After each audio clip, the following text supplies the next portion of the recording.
When the Mongol army appeared on the horizon, you had two choices: surrender or vanish. For those who resisted, the price was not defeat. It was erasure. Entire cities, their names carved on maps for centuries, were wiped clean from the earth in days. Their rivers ran red. Their towers fell not to siege engines, but to terror-made flesh. It wasn't war. It was a message written in ash, bones, and silence. Led by men like Subutai and Jebe, the iron tacticians of Genghis Khan, the Mongols turned conquest into calculation, cruelty into theater. To defy them was to invite extinction. To obey them was to live long enough to remember. What you are about to hear is not legend. It is history, cold, precise, and deliberate. The Mongols did not merely punish cities. They performed annihilation. Before we enter that nightmare, before we stand on the walls of Nishapur, Merv, and Urgench, take a moment to subscribe if you crave history told without mercy or disguise. Because tonight we ride with the horsemen of the apocalypse. The steppe gives nothing for free. Endless horizons, winds sharp enough to skin the face, grass that hides the bones of those who thought they could tame it. It was here, on the roof of the world between Siberia and China, that the Mongols were born. A people raised not in comfort, but in hunger. A nation built not on cities or walls, but on endurance and instinct. The Mongols learned early that mercy was a luxury of the settled. Their gods were the winds, their kingdom the saddle. They moved with their herds, slept under frost, and woke to chase the horizon. A man who could not ride died. A man who could not obey died faster. In this landscape of survival, a boy named Temujin was left to starve. He was barely 9 when his father was poisoned by rivals. His family was abandoned by their tribe, cast out into the wilderness. Temujin's mother scraped bark for food, boiled roots into broth. He learned that loyalty was thinner than blood, and that hunger was the first. Teacher of power, from that hunger came Genghis Khan, a title that would make the earth tremble. When he united the tribes of Mongolia under his banner, he did not promise wealth or comfort. He promised order, the kind that left no room for betrayal. He burned clans that defied him, raised sons who could ride for days without food, and forged generals who knew that hesitation was treason. His tent, the Ordu, from which we get the word horde, was not a court, but a command center. Maps carved on hide, plans whispered by torchlight, oaths sworn in horseblood. Genghis understood something the emperors of China and Persia did not. That discipline could be deadlier than numbers. And his generals, men like Subutai, Jebe, and Yochi, turned that discipline into doctrine. Each man was a weapon sharpened by necessity. Subutai, the venerable dog of war, could command armies separated by hundreds of miles and make them strike as one. Jebe, once an enemy who shot Genghis with an arrow, became one of his most trusted captains. A man who proved that skill outweighed lineage. Their tactics were built on 3 laws: speed, deception, annihilation. The Mongol army was not chaos. It was choreography. Every rider carried his own food, bow, and spare horse. Communication rode on flags by day, torches by night. Scouts mapped every river, every fortress, every possible escape. They advanced like storm fronts, precise, patient, merciless. And behind that precision was a faith as vast as the sky above them. They called it Tengri, the eternal blue sky. To the Mongols, Tengri was not just a god, but the breath of destiny itself. Every conquest was sanctioned by the heavens. Every victory was proof that the sky favored them. Genghis Khan was not a king. He was the instrument of the sky's will. When the Mongols rode to war, they did not see themselves as invaders. They were purifiers. The cities of the world, with their gold and walls and arrogance, were corruption made stone. To resist the sky was to defy the natural order, and the penalty for defying the sky was extinction. In 1219, Genghis Khan's gaze turned westward, to Khwarezmia, a sprawling empire stretching across modern-day Iran, Turkmenistan, and Uzbekistan. It was rich, cultured, and certain of its own strength. Its cities gleamed like jewels on the Silk Road, but arrogance blinds. When Genghis sent envoys of peace to propose trade, the Shah of Khwarezm had them executed, their beards burned, their heads sent back in sacks. It was the single worst decision of his life. For the Mongols, this was not insult. It was sacrilege. The eternal blue sky demanded vengeance. Within months, the Mongol hordes gathered like a storm cloud rolling toward the west. Genghis rode at their head, armor dull with dust, eyes cold as river ice. Beneath his banners stretched an army that would soon redefine terror, a living machine of precision and fear. They did not sing battle hymns or shout oaths. They rode in silence, the silence of executioners who no longer needed words. And as the first hooves crossed into Khwarezmian territory, a new law of the world was written. To resist the Mongols was not bravery. It was suicide. The first to fall was Otrar. It began with a rumor. A caravan of Mongol merchants slaughtered on the Shah's orders, their goods seized, their envoys beheaded. Genghis Khan waited for apology. None came, only silence, the kind that dares you to act. In 1219, the horizon darkened. The Shah's generals climbed their city walls and saw something that looked like the sky itself moving toward them. Dust, endless, rising from thousands of hooves. The Mongol army had arrived. Otrar was not a small town. Its walls were thick, its towers lined with archers.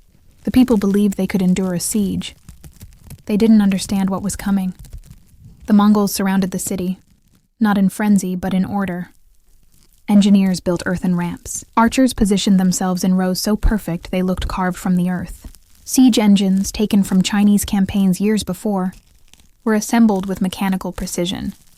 For 5 months, Otrar held until treachery, not exhaustion, opened its gates. The governor, Inalchuk, the very man who had murdered the Mongol envoys, was captured alive. They say Genghis ordered molten silver poured into his eyes and ears, so that the last thing he ever felt was the wealth he had stolen. Otrar was burned. Its survivors were scattered as slaves, its streets filled with the smell of blood and ash. But the destruction was not chaos. It was calculation, because terror was a weapon, sharper than any sword.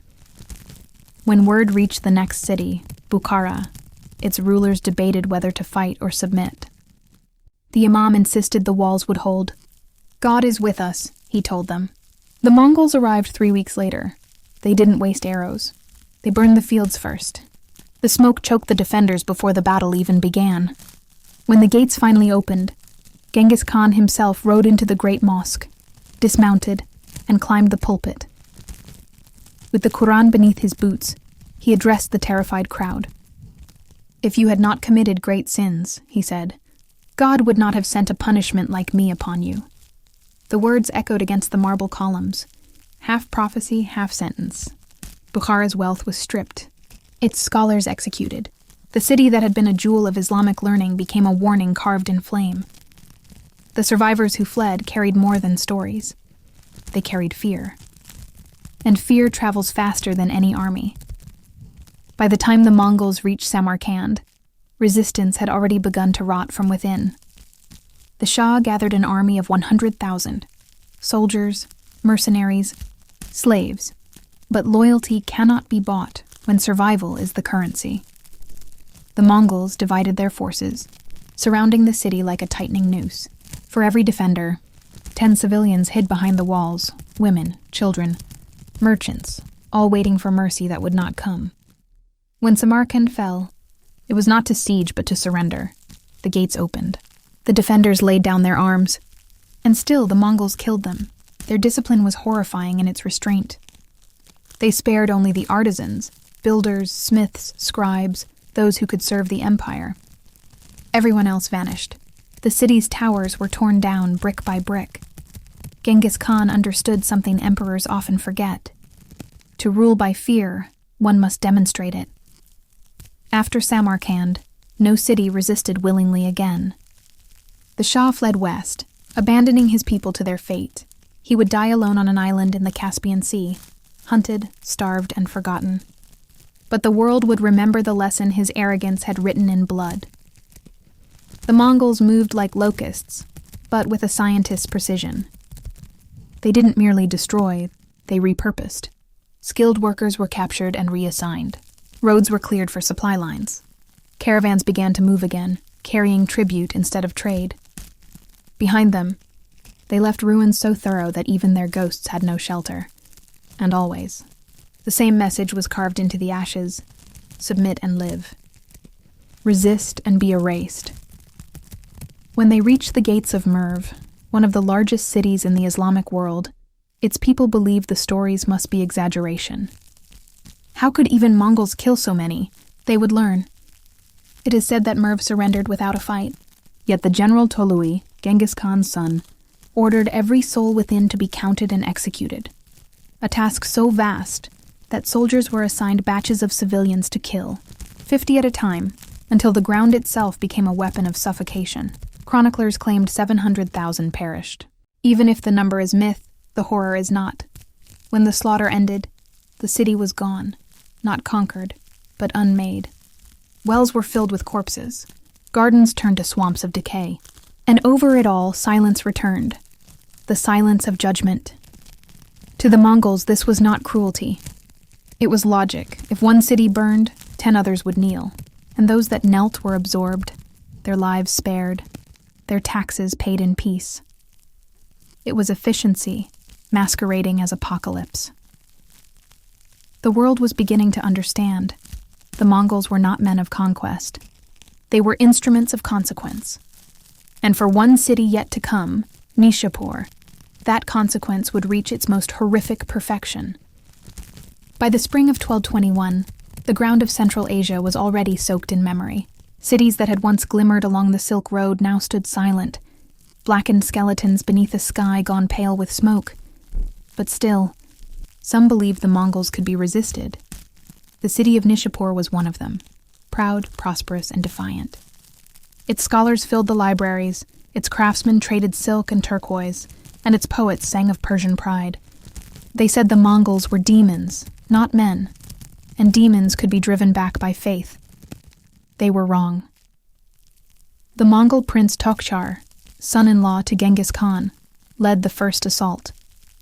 The defenders fought fiercely from the walls, raining stones and arrows. For days, the air trembled with the clash of metal, the whine of bowstrings, and the thunder of hooves circling outside the gates. Then, a single arrow changed history. Tokhchar was struck through the neck and fell. The Mongols dragged his body away, their banners folding in silence. The defenders cheered from the walls, believing they had won a miracle. But the Mongols never left a debt unpaid. When word of the prince's death reached Genghis Khan, he did not roar in anger. He simply turned to his youngest son, Tolui, and said, "Take the city. Leave none alive." Tolui's wife, Tokhchar's widow, stood beside him when he swore the oath. Her eyes, witnesses said, were calm as ice. "I will have vengeance," she said, "for every drop of my husband's blood." And vengeance she had. When the Mongols returned, they did not come as an army. They came as a storm. The siege lasted less than a week. The walls were breached by catapults. The defenders were dragged from the towers and beheaded on the spot. Those who fled into the mosques found no sanctuary. Fire consumes faith without prejudice. The Mongols moved methodically, street by street. No shouts, no chaos, only the steady rhythm of slaughter.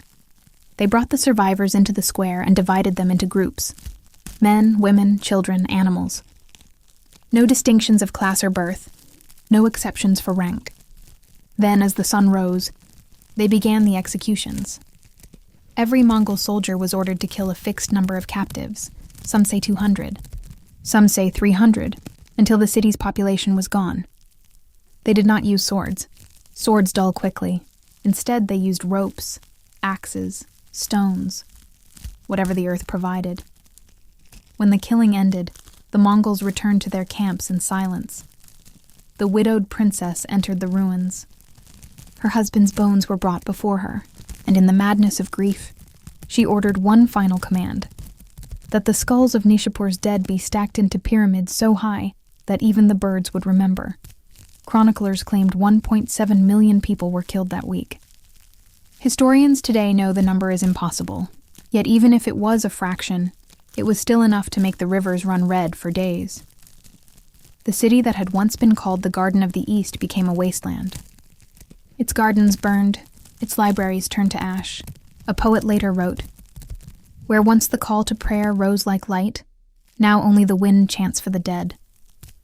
But the massacre of Nishapur was not just punishment. It was theater. Genghis Khan understood what terror could accomplish better than any weapon. He wanted the story told. He wanted mothers in distant lands to whisper it to their children, so that by the time his armies arrived, their gates would open without a fight. It worked. Within a year, the very mention of the Mongols caused cities to surrender before the first arrow flew. Governors opened their own gates, presenting keys and tribute, hoping to be spared the fate of Nishapur. And yet, for all its horror, there was an eerie order to the Mongols' vengeance. They did not kill from madness. They killed with purpose. Each atrocity was a message. Precise, rehearsed, effective. The message said, "We will outlive you. We will outnumber you. We will outlast your gods." The ruins of Nishapur stood for generations, a hollow shell where grass would not grow. Travelers said the wind there carried whispers, like a city still begging for air. The Mongols themselves avoided camping in the area afterward, believing it cursed. Even they feared what they had done. And so Nishapur faded from maps, its name remembered only as a caution. In the Chronicles of Persia, one line is written again and again beside its name. They resisted. That was all the justification the Mongols ever needed. After Nishapur, the world seemed to hold its breath. The Silk Road, once the shimmering artery that carried silk, gold, and stories between East and West, was now lined with ghosts. Cities that had thrived for centuries lay silent, their gates splintered, their markets turned to dust. Merv, Balkh, Bukhara, Nishapur, names that once sang of learning and light, now whispered only of death. And yet, behind the trail of ruin, something strange began to stir. The Mongols, having burned half a continent, began to rebuild it. To outsiders, this was madness.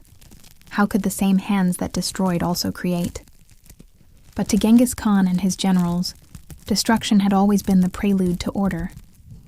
The old world had been corrupt, divided by greed, poisoned by arrogance. Now the land was clean, ready to be reshaped beneath the eternal blue sky. They began with the roads. Caravans could travel again, not through peace, but through fear. Bandits vanished. Even the thought of stealing under Mongol rule was suicide. Merchants who once paid tribute to 20 different lords now paid once, to the Khan. The price was obedience. The reward was safety. It was said that a maiden carrying a bar of gold could walk unarmed from China to Persia and not be touched. But the peace that followed was built on bones. Along the Silk Road, travelers passed the skeletal outlines of cities left deliberately unburied, a warning etched into the horizon. The Mongols didn't hide their brutality. They curated it. They left the ruins intact, the skull pyramids standing, the rivers clogged with remnants of burned bridges. Every ruin said the same thing: the sky remembers. Those who survived adapted quickly. Persian scholars began to serve Mongol courts as advisors and administrators.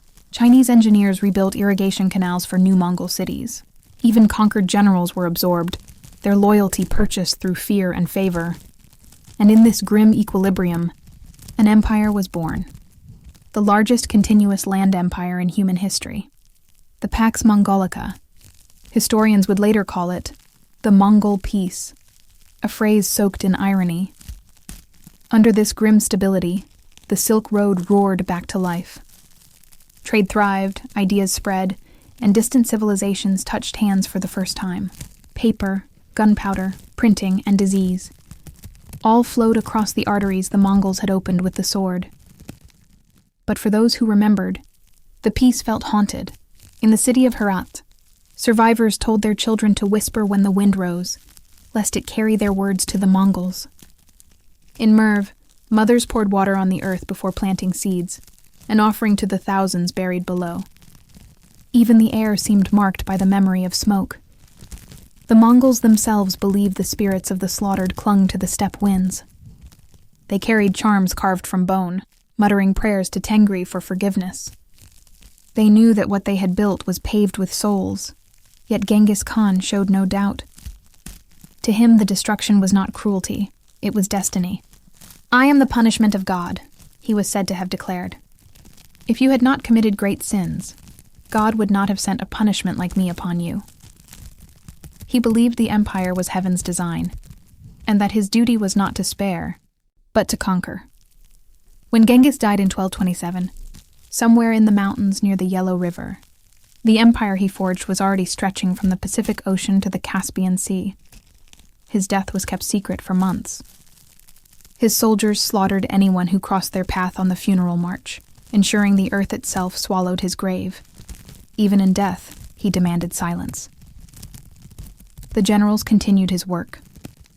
His sons, Tolui, Ogadai, Chagatai, and Yochi, divided the world and carried his terror westward.